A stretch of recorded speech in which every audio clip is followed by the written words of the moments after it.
شاید باور نکنید، اما یکی از بزرگترین مشکلات شهرهای ما با یه تصمیم مهندسی قابل حله. هر روز هزاران تن زباله در شهرها تولید میشه، اما سوال اینه چرا هنوز باید بوی نامطبوع، زباله‌های پراکنده و سطح‌های فرسوده کنار خیابون زندگی کنیم؟ ما در کبیرسازی صنعتمند تصمیم گرفتیم فقط یه محصول نسازیم، بلکه بخشی از راه حل این مشکل باشیم. به همین دلیل طراحی و تولید سطل زباله دفنی را آغاز کردیم. محصولی که با افزایش ظرفیت، کاهش بوی نامطبوع، حفظ نظافت محیط و زیباسازی فضای شهری به ما کمک میکنه تا مدیریت پسماند بهتری داشته باشیم. ما باور داریم مهندسی یعنی ساختن چیزی که کیفیت زندگی مردم رو بهتر کنه. هر پروژه‌ای که تولید میکنیم فقط یک سازه نیست، قدمی است برای شهری تمیز و مدرن‌تر.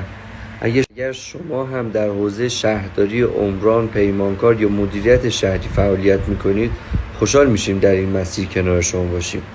یا علی.